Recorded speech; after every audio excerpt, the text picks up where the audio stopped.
Bienvenue dans notre vignoble de Grand Corbin d'Espagne à Saint-Émilion. J'ai le plaisir de vous présenter notre millésime 2019 qui est le 208e millésime de ma famille sur ce terroir de Grand Corbin et le 24e en tant que vinificateur. Quelques repères physiologiques sur ce millésime après un hiver relativement doux, tempéré. Nous avons eu un débourrement précoce au mois de mars, vers le 25-30 mars. Puis il y a eu deux épisodes de froid qui pouvait faire craindre de la gelée mais qui ne nous a pas du tout touché. Un mois de mai relativement pluvieux. Heureusement une floraison début juin qui a été très homogène, synonyme d'un grand millésime. Puis à nouveau une période pluvieuse.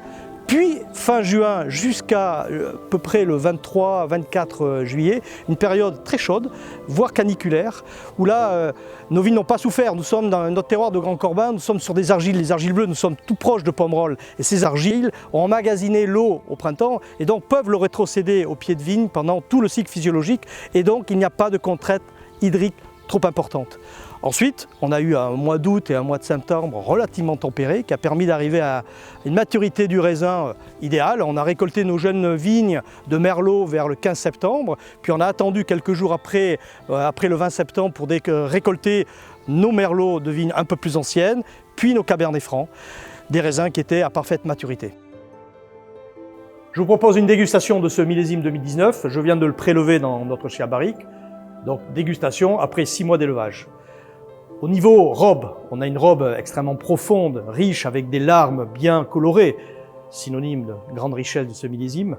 Le premier nez libère des arômes de fruits frais, très nets, avec des notes de cerises, des notes de fraises, donc également des petites notes de fruits noirs.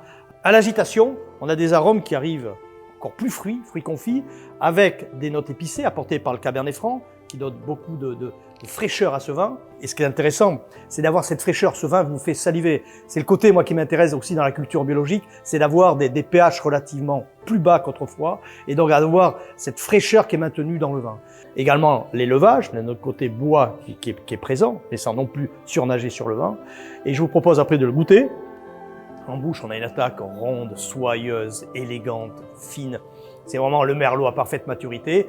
Puis en évolution dans la bouche, les cabernets apportent ces tanins croquants, cette fraîcheur qui vous fait saliver, qui donne vraiment envie presque de boire ce vin maintenant.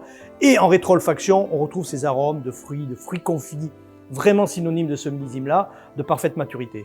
Donc un vin magnifique, un quatuor, après 2015, 2016, 2018, 2019, là on a vraiment 4 magnifiques millésimes. À quel millésime me fait penser ? Comme ça, à ce stade-là, me revient en mémoire le 2001, qui est un millésime qui a été tout en excellence, en rondeur, en soyeux, et qu'on a apprécié pendant un certain nombre d'années.